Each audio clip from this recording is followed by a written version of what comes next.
যেমন মুসা আলাইহিস সালামের জামানায় আপনারা জানেন মুসা আলাইহিস সালাম আল্লাহ তাআলার সাথে কথা বলতেন। মুসা পয়গম্বর বাড়ি থেকে বের হলেন তুর পাহাড়ে আল্লাহ তাআলার সাথে কথা বলার জন্য। রাস্তাতে এক ধনী ব্যক্তির সঙ্গে সাক্ষাৎ। সে বলল, মুসা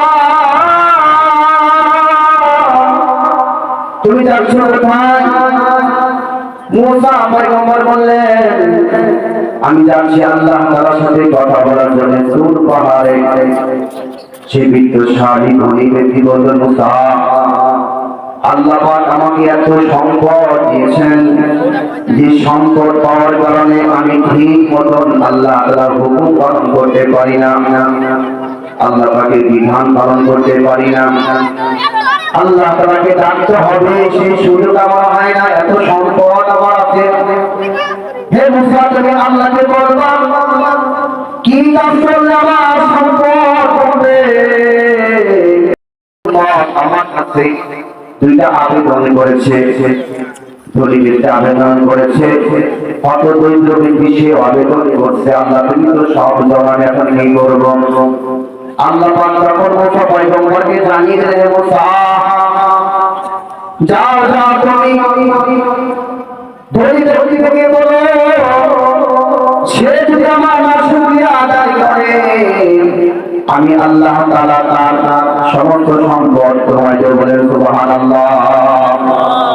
আর অত দরিদ্র যে ব্যক্তি আছে সে গিয়ে যদি আমার শুকরিয়া আদায় করে আমি তার নিয়ামতকে বাড়াই দেব। বলেন সুবহানাল্লাহ।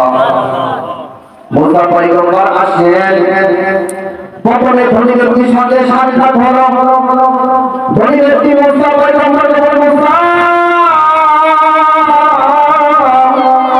আল্লাহর কাছে কি আরজি নিয়ে আসলাম?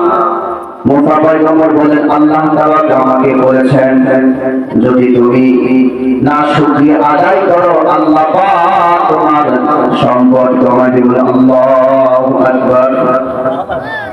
এই কথা শোনার সঙ্গে সঙ্গে ব্যক্তি হাতে একটা মাটির গ্লাস ছিল, হাত কাটতে কাটতে হাত থেকে পড়ে মাটির গ্লাসটা মাটিতে পড়ে ভেঙে গেল, চূর্ণ বিচূর্ণ হয়ে গেল। বিত্তশালী ব্যক্তি মুসা পয়গম্বরকে বললেন, হে মুসা আমি কি অপরাধ করেছি? আল্লাহ পাক কি আমার প্রতি নারাজ হয়েছে? না না আমি এমনটি করতে পারবো না। যে আল্লাহ পাক আমাকে হাত দিলেন, যে আল্লাহ পাক আমাকে পা দিলেন, যে আল্লাহ পাক আমাকে অর্থ সম্পদ দিলেন, আমি কখনো সে মানিকে না শুকরিয়া আদায় করতে পারবো না, আমার পক্ষে সম্ভব নয়। হে মুসা আমি কখনোই পারবো না।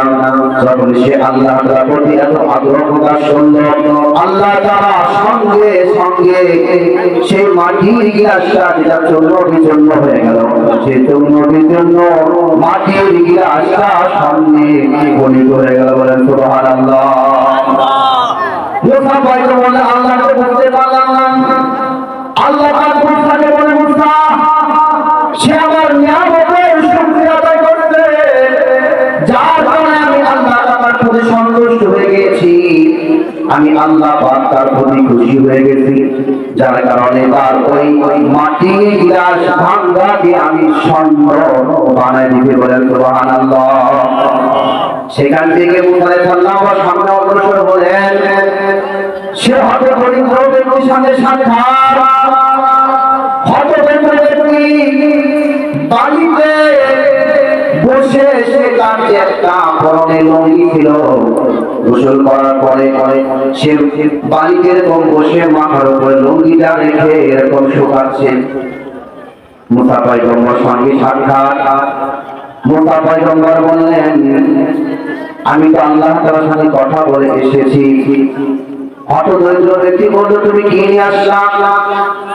মুসা পয়গম্বর বলেন, আল্লাহ পাক আমাকে বলেছেন যদি তুমি আল্লাহ তাআলার শুকরিয়া আদায় করো আল্লাহ পাক তোমার নিয়ামতকে বাড়াই দিবেন, তোমার সমস্ত হাজত পরিপূর্ণ করবেন। সুবহানাল্লাহ।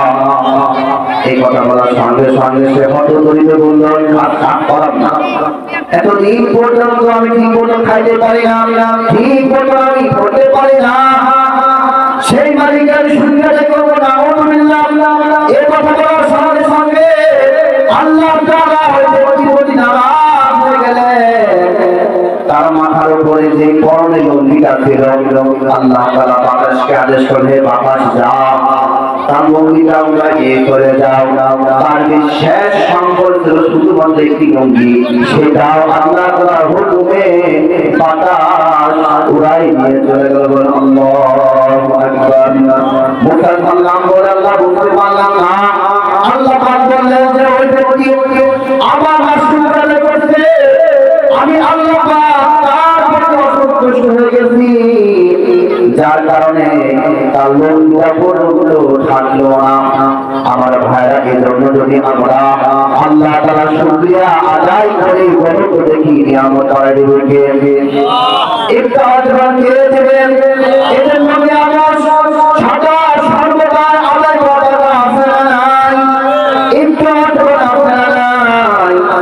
সবসময় আল্লাহ তাআলার শুকরিয়া আদায় করতে হবে। আল্লাহ, আমি যে তোমার হুকুম পালন করতে পারি, আল্লাহ আমি তোমার দেওয়া হাত পা অঙ্গ প্রত্যঙ্গ পেয়ে আল্লাহ আমি শুকরিয়া আদায় করতেছি। আশা করা যায় যারা শুকরিয়া আদায় করবে নিয়ামত বাড়াই দিবেন কে?